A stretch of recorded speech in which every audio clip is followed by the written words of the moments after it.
name to the more familiar name so that we know who it is. Yeah, Paumalni mother has done that. Prabhu, you're ready, Prabhu? Hare Krishna, I'm ready. Is this Perfect, Hare Prabhu. Krishna Prabhu, perfect? Dhanabad Pranam. Hare Krishna. Hare Hare Krishna, Krishna, please accept our Rohinipriya humble Prabhu. obeisances. Please Hare accept my Krishna inauguration, Prabhupada. Prabhupada. Hare Krishna. So happy to be back again. Anand Gauranga Good to Prabhu, see just you. a quick question. You see on my screen, Mhm. um, the background is kind of, it's rotated 180 degrees. The Hare Krishna Mahamantra in the background. So do No, you know no, what I could do on Zoom to no, no. It looks nice. It looks Looks perfect. nice. Hare Krishna Maha Mantra. It uh, looks perfect. but Perfect, isn't Prabhu. it like a mirror image? Because I can see No, it as a mirror image. no, no. No, It's no, good, no. Prabhu. It's good, Prabhu. Oh, then it's fine. Then it's fine. Yeah, so we don't have a problem with that. So we can get started, Prabhu. Is that okay? Perfectly fine with me. Yes. Okay, Hare Krishna, fantastic. Rohinipriya Prabhu. Hare Krishna Go, Prabhu. Chirigo. go. Naren Prabhu's there, so we will talk later, Prabhu. Hare Krishna. Hare Krishna. So, Hare Krishna, today is 27th of December 2020. On behalf of ISKCON Scarborough, I'd like to welcome each one of you to this 10th successive month of virtual Sunday Feast classes. Believe it or not, it started on 22nd of March, and this is the last class for the year 2020. So, hopefully, all of you are completely drenched in Krishna consciousness, especially after reading or hearing the 700 verses of Bhagavad Gita on the day of Christmas, which is also unique, right? Christmas and Gita Jayanti were on the same day. And this has been, eventful and unique year in all respects for all of us. We are all waiting to welcome 2021 with open arms and hoping for better things. And I know most of the people have already started the New Year countdown. Usually the countdown happens few minutes before the clock strikes 12, but I know it's already started and everybody's hoping for the best. So today we are honored to welcome back His Grace Rohinipriya Prabhu to speak to us on a very special and unique topic. The topic is Genius Dressed in Working Clothes, a very unique topic. And Prabhu has given many classes for the ISKCON Scarborough devotees coming to the temple, as well as virtual classes in the last few months. I can think of Cleaning the Temple of the Heart was a two-part series, Pastimes of Chaitanya Mahaprabhu, Honesty, a Rich Legacy, and he also gave another unique class with a unique title, Honey, the Symbol of Sweetness and Prosperity. And just to reiterate, Prabhu graduated with an MBBS degree from India, Bachelor of Medicine and Bachelor of Surgery, but did not pursue his career as a doctor, but started his lifelong study of Bhakti Yoga after his graduation from the university, and it's since been traveling and preaching the essence of the scriptures around the world. And for the last few months, Prabhu has been in Seattle, USA, and so we are all fortunate because of that. Prabhu is able to give so many classes for ISKCON Scarborough devotees. He is a true friend of ISKCON Scarborough, and he's been assisting several devotees across the Greater Toronto area, not only across Toronto area, in Montreal and other parts of Canada as well, and in USA in their spiritual progress, including showing the path to initiation as well as progress in Krishna consciousness. So, with that, I would like to welcome His Grace Rohinipriya Prabhu to speak to us on the topic of genius dressed in working clothes. And by the way, all our classes are recorded and posted on YouTube. You can search by ISKCON Scarborough, as well as we will update it in our website as well. So, over to you, Rohinipriya Prabhu. Thank you so very much. Hare Krishna. ॐ अज्ञानतिमिरान्धस्य ज्ञानाञ्जनशलाकया चक्षुरुन्मिलितं येन तस्मै श्रीगुरवे नमः श्रीचैतन्यमनोभीष्टं स्थापितं येन भूतले स्वयं रूप कदा मह्यं ददाति स्वपदान्तिकम् नमो विष्णुपदाय कृष्णप्रेष्ठाय भूतले श्रीमते भक्तिवेदान्तस्वामिनिति नामिने नमस्ते सारस्वतीदेवे गौरवाणी प्रचारिणे निर्विशेषशून्यवादी पाश्चात्यदेशतारिणे Vancha kalpatarubhyascha kripa sindhubhya eva cha patitanam pavanebhyo vaishnavebhyo namo namaha. Jai Shri Krishna Chaitanya Prabhu Nityananda Shri Advaita Gadadhar Shivashadi Gaura Bhakta Vrinda Hare Krishna Krishna Krishna Hare Hare Hare Rama Rama Rama Hare Hare.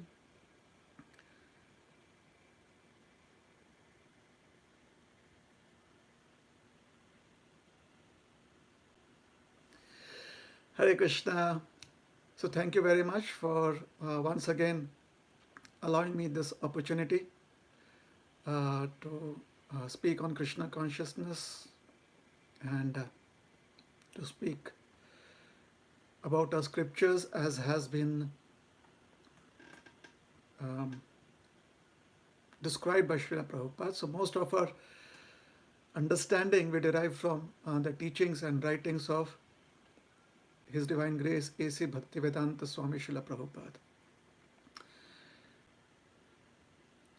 Today's topic is would seem a little intriguing to many people. Genius dressed in ordinary clothes.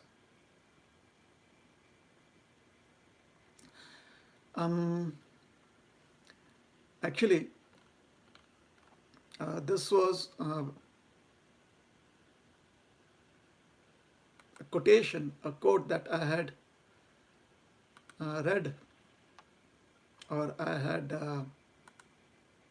it affected me.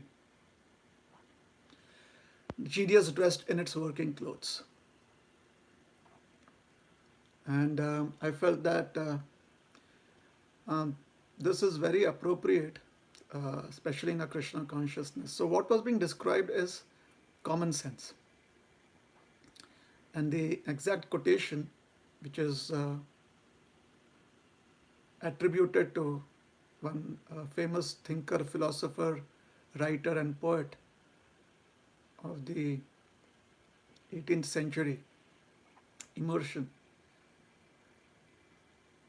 R.W. Immersion, Ralph Waldo Immersion.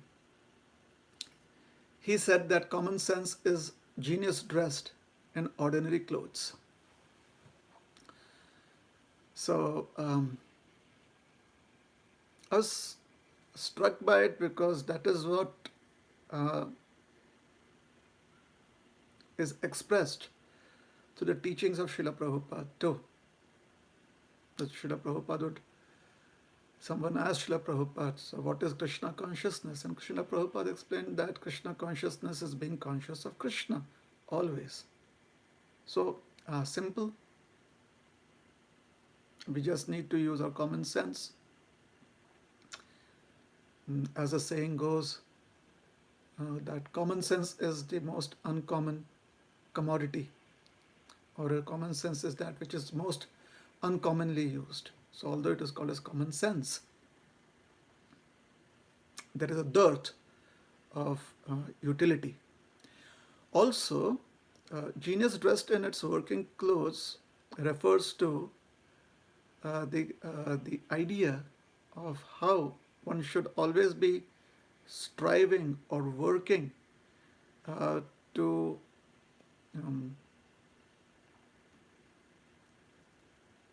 prepare oneself, to make oneself qualified, or to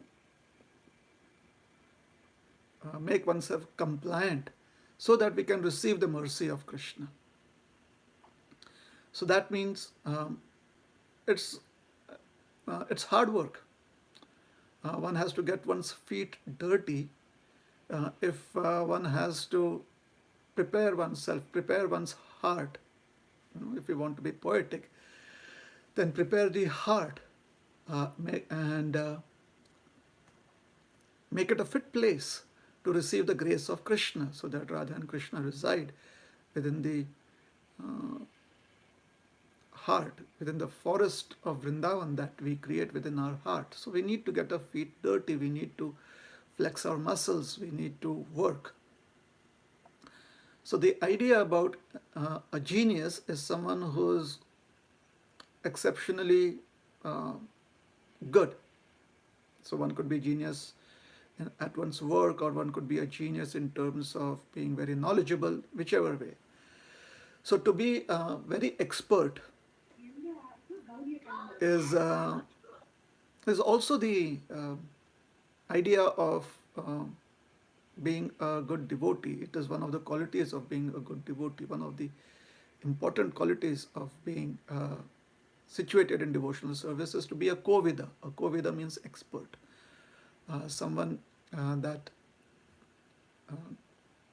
is very conscious of one's thoughts, words, and actions.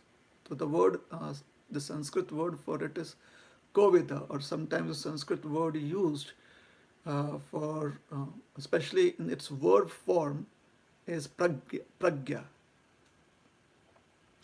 Or let us say in its adverb form, it is more about action. So pragya means good intelligence, or properly situated. So when one is properly situated and one has worked hard to be properly situated, then actually one is in what the living entity is in its constitutional position. The living entity is constitutionally perfectly placed. As the part and parcel of Krishna, we are perfectly placed to serve Krishna such that we are satisfied. And because we are satisfied, we love doing service. And Krishna, being the perfect recipient of service, seeing our satisfaction, Krishna gives us more opportunities to be satisfied. So basically, Krishna expresses his happiness, and his happiness becomes the uddip, and it becomes a stimulus for us to render more service. So we are constitutionally placed. We are in a constitutional position. And this is common knowledge. One does not really, this is not rocket science, so to say. Hence, common sense is genius dressed in its working clothes. That is how this particular topic seemed interesting to me, and I kind of used it for my presentation today. So today I would begin with describing a beautiful exchange that is expressed in the holiest of holy books,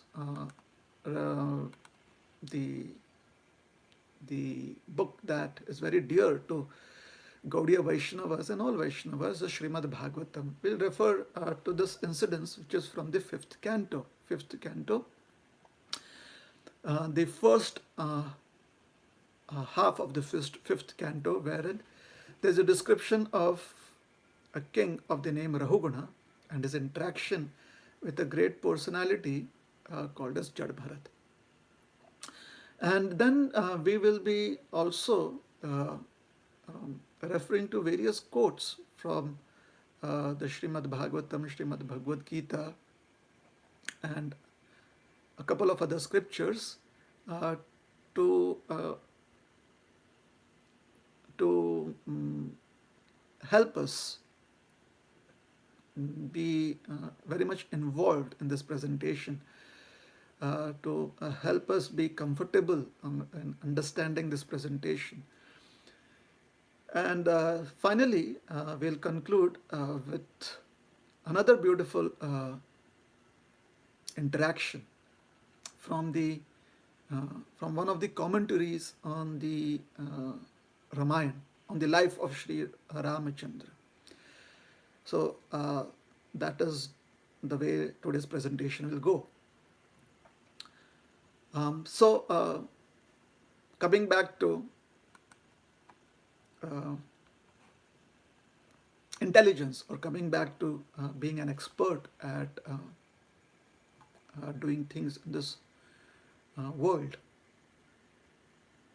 Intelligence, sometimes pragya, the Sanskrit word pragya or kovida, directly or indirectly also refers to the buddhi or intelligence, the ability to choose that which is favorable and to overlook that which is unfavorable. That is how an expert person behaves in this world, or an expert person lives by this principle, to accept that which is favorable and to overlook that which is unfavorable, or to reject that which is unfavorable. Anukulasya sankalpo pratikulasya varjanam. And the reason an intelligent person accepts this principle or lives by this principle is so that life becomes easy.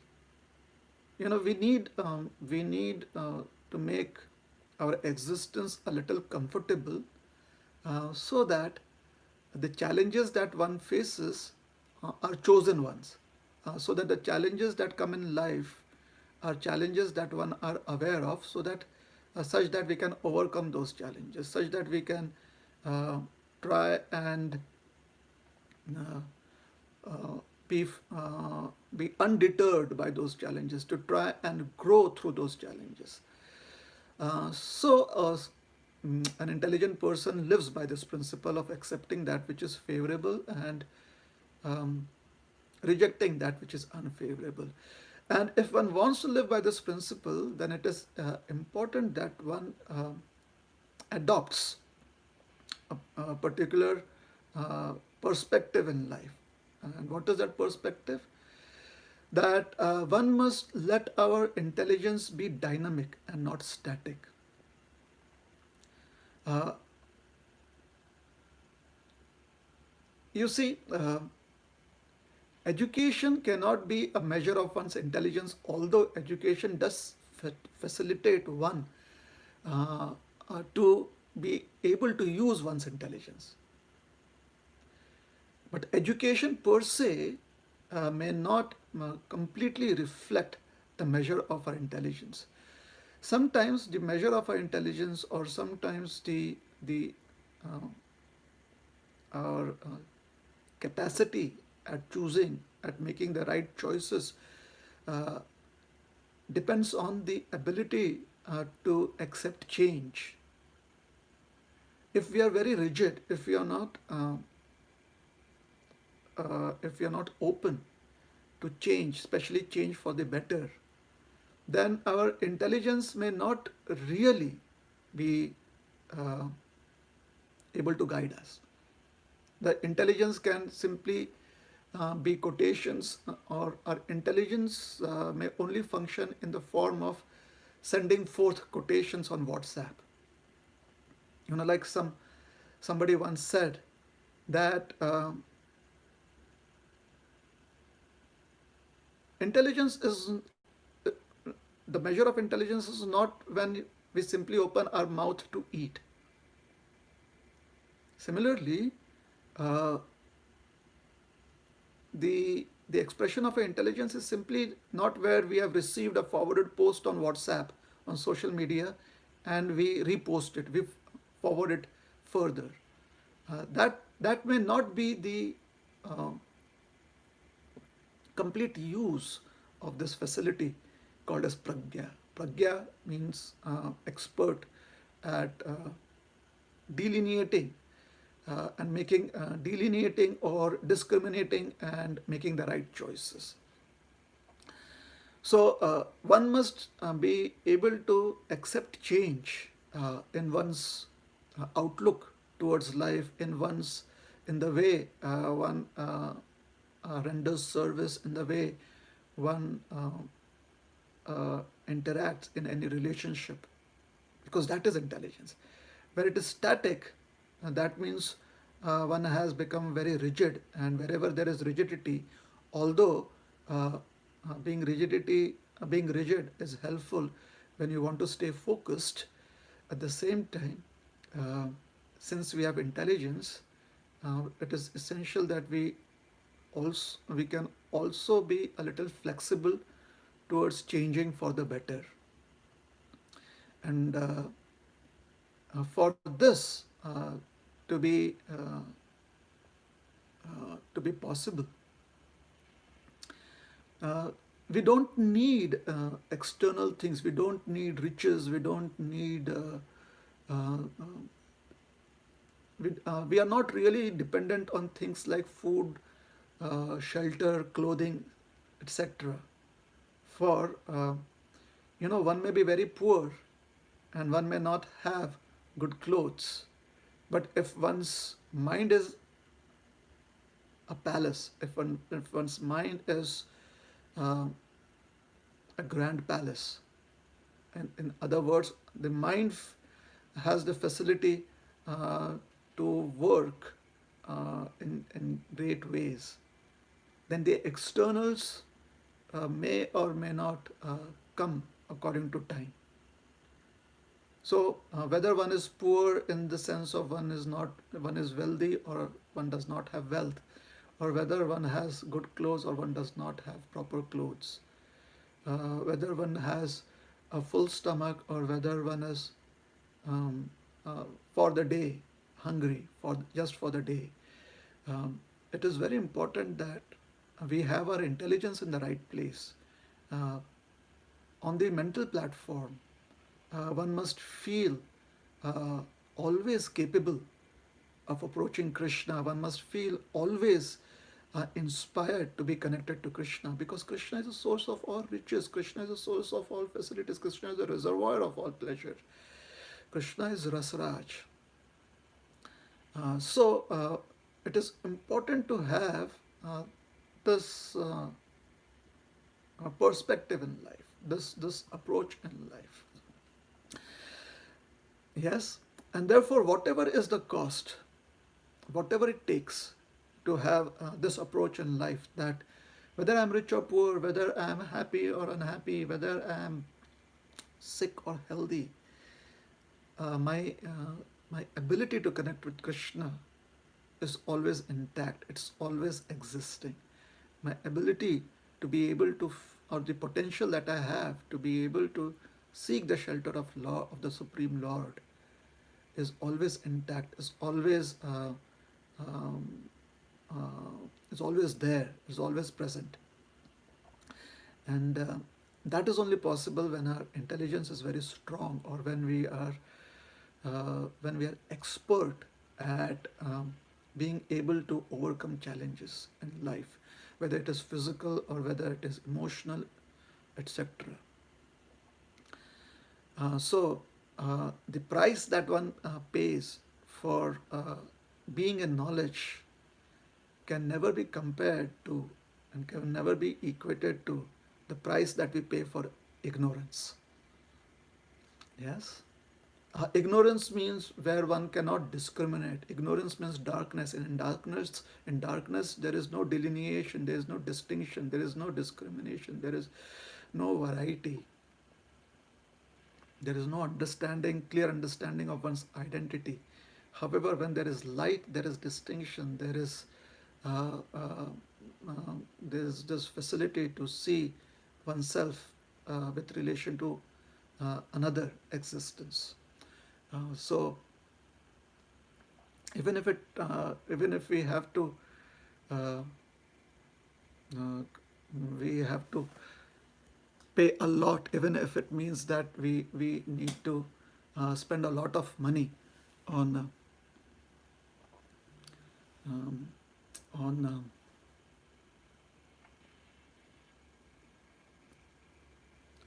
trying to gain knowledge, it is worth it.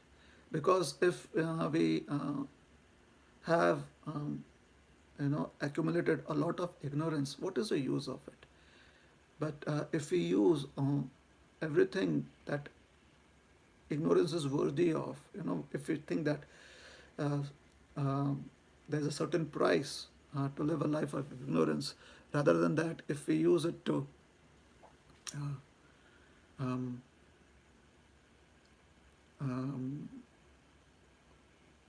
cultivate knowledge, then that that that price that we pay is worth it. Is definitely worth it. So whatever it takes, whatever it takes, one has to always be aware of Krishna. One has to always be mm, um, unmukh, or one has to be facing towards Krishna. One should try not to be vimukha, mm, face away from Krishna. However, um, since we are limited by this material body and we are limited by this material existence, there are going to be difficulties, which we call as challenges, which we call as obstacles. There are going to be difficulties. Um, one has to be a little smart. Being smart can be conjured to be the ability to avoid uh, situations of difficulties. Um, Also, at the same time, the idea of smartness is that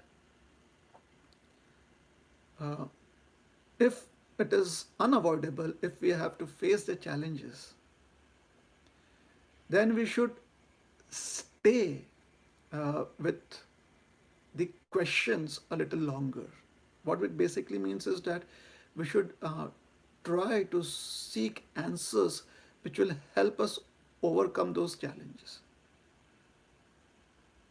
Therefore, smartness does not simply mean that one avoids questions or one is able to avoid. Smartness does not only mean that we know the answers to the questions. Smartness also means to not give up. A smart person does not give up. A smart person always is a seeker too.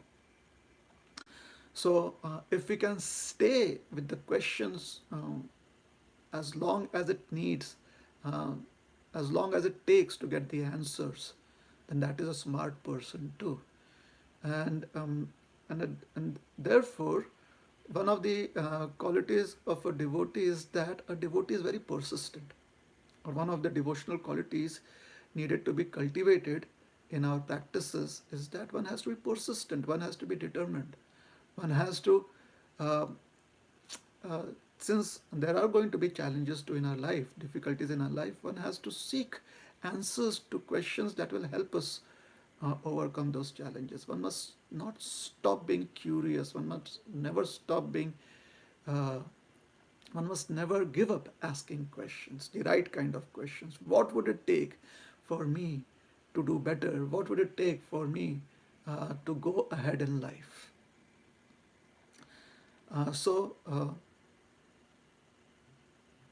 Having said that, now I will come to the Srimad Bhagavatam and the reference within the Srimad Bhagavatam about this incident between the great king Rahugana and Jad Bharat. So very briefly, this is from the 5th canto, where this interaction between King Rahugana and Jad Bharat is described, is explained. So King Rahugana had to travel from one place to another, and he was traveling in a palanquin.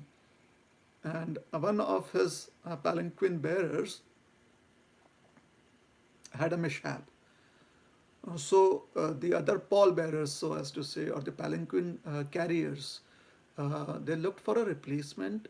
They couldn't find one easily available, and then they happened to notice a person standing in the fields, a very healthy looking person, a very fit person, was standing in the fields like a scarecrow, and they felt that, hey, this person can do the job. So they approached that person, and well, it worked. and the person became one of the pallbearers. The person became one of the palanquin carriers. So a palanquin is carried on, let's say, it has to be carried by at least people on four ends. So it could be four or more than four people at four different ends that carry a palanquin.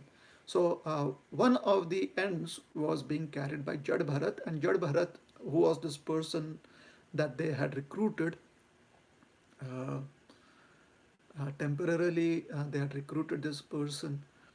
This person uh, uh, very effortlessly was doing the job. Uh, well, what happened was that Jad Bharat was a very kind-hearted person, and when he saw uh, a line of ants, when he saw a colony of ants that was streaming across the very path that they were walking on, uh, and these ants were scampering all over the place. Being a kind-hearted person, he did not want to step on the ants, so he kind of was doing a dancing act. And now, when one of the palanquin carriers is not in, if all the four ends of the palanquin are not being carried in tandem, then it becomes difficult for the person sitting in the palanquin to be comfortable. And Jad Bharat, because of trying to sidestep or trying to not step over these ants, was not working in tandem with the other three uh, ends, the other three uh, uh, aspects of this palanquin carriers. Let's say the other three people. Let's say there were only four people who were carrying the palanquin. So the other three noticed that Jad Bharat was not in a tandem with them, was out of sync. So Rahugana, the king, became very angry and he warned Jad Bharat, and uh, that did not bring about any change, because Jad Bharat, it appeared, was practically deaf and dumb. Mm, he was only convinced through sign language, so people, the other pallbearers, felt that he was deaf and dumb. Uh, moreover, they felt that he was more of dumb, and he had very little hearing capacity. So the king shouted at him out of frustration the second time, and he said that you are a deaf and dumb person because you don't answer submissively to your king, and you do not respond to your king's words, and it seems that uh, you are an ignorant fool, and it seems that although you have a healthy body, you are physically fit, mentally you are incapacitated, and there's so many words of insult. Uh, Ultimately, being the king, he also threatened him that if it did not work properly, then he would be put to death. And when he said that, Jad Bharat spoke to him words that shocked the king, because these were words of extreme enlightenment. So Jad Bharat said that, my dear king, I can see that you are an illusion, because when you address me, you are addressing my body, but you're not addressing me, because the body is different from the soul. And similarly, because you are not uh, you are not having good intelligence, therefore you consider me and yourself to be different. You consider yourself to be the master and me to be the servant, and you consider yourself to be the king and me to be your subject whom you can punish. Whereas an intelligent, learned person would not see the difference between bodies, but would see the existence of the soul in every single personality. So when King Rahugana heard this, being a king of who had of good learning, he realized that he was talking to a very learned person. So the king now took a humble approach, and realizing that this enlightened person not only had he kind of um, been a little uh, offensive, but he also had an opportunity to seek his forgiveness and blessings and learn from this enlightened person. So the king took that approach, and he became humble and submissive, and he sought forgiveness. And then the king made inquiries from uh, Jad Bharat, asking him very intelligent questions and putting forward